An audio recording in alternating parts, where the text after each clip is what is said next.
দোস্ত সাকিব খানের নতুন মুভি বরবাদের ফার্স্ট লুক প্রকাশ পেয়েছে। দোস্ত সাকিব খান বলেন বিশ্বজয় করেছে শাহরুখ খান, তার পেছনে রণবীরও সেই সুবিধা নিয়ে চলছে।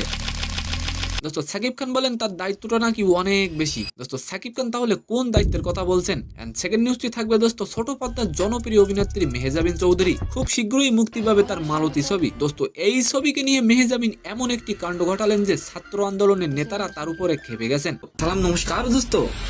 দোস্ত সাকিব খান বলেন বিশ্বজয় করেছে শাহরুখ খান, আর তার পেছনে রণবীরও সেই সুবিধা নিয়ে চলছেন। এটাই সিস্টেম, এটাই আসলে হয়। দোস্ত সাকিব খান আরো বলেন আমার কাছে মনে হয় যে আমাকে না হেরে জিততেই হবে, নতুন কোনো পথ বের করতে হবে যেই পথে আমার পেছনে সবাই চলবে, যেই পথে চলবে সিয়াম। দোস্ত বাংলা সিনেমাকে এগিয়ে নিয়ে যেতে সাকিবের গুরুত্ব কতটুকু অবশ্যই আপনি কমেন্ট করে যাবেন। দোস্ত সাকিব খান বলেন আন্তর্জাতিক পজিশন যদি তৈরি করতে পারি তাহলে সেই পথে হাঁটবে পরবর্তী প্রজন্ম। দোস্ত তিনি বলেন এই জন্য তার দায়িত্বটা নাকি অনেক বেশি। দোস্ত এদিকে সাকিবের বরবাদ মুভির ফার্স্ট লুক প্রকাশ পেয়েছে, আর এই পোস্টার নিয়ে অনেকেই তার প্রশংসা করছেন। দোস্ত পরিশেষে সাকিব খান বলেন আজকে যেই ছেলে ও মেয়েটি ইন্ডাস্ট্রিতে নতুন এসেছেন তার পথ চলাটাকে আমি অনেক সহজ করে দিতে চাই। দোস্ত সেকেন্ড নিউজটি হলো আগামী 20 ডিসেম্বর মুক্তি পাচ্ছে মেহজাবিনের মালতী ছবি। সেই ছবির প্রচারণা করতে গিয়ে বিতর্কের মুখে পড়েছেন মেহজাবিন। দোস্ত মেহজাবিন টিএসসিতে পোস্টার লাগাতে যেয়ে একটি বিতর্কিত কাজ করে ফেলেন। দোস্ত 2016 সালের ধর্ষণের পর হত্যাকাণ্ডের শিকার সোহাগী জাহান তনুর গ্রাফিতির উপর পোস্টার লাগাইয়েছেন মেহজাবিন। দোস্ত শুধু তনু নয়, জুলাই আন্দোলনের গ্রাফিতির উপরও প্রিয় মালতীর পোস্টার লাগিয়েছেন মেহজাবিন। দোস্ত যার ফলে মেহজাবিনকে অনেকে তীব্র ভাষায় আক্রমণ করেছেন। দোস্ত ছাত্র আন্দোলনের সমন্বয়ক রশিদ ফেসবুকে পোস্টে তাকে দেশবাসীর কাছে ক্ষমা চাইতে বলেছেন। দোস্ত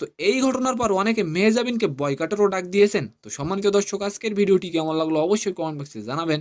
আর ভিডিওটি যদি ভালো লাগে অবশ্যই একটি লাইক দিয়ে আমাদের চ্যানেলটিকে সাবস্ক্রাইব করে দিবেন। ধন্যবাদ।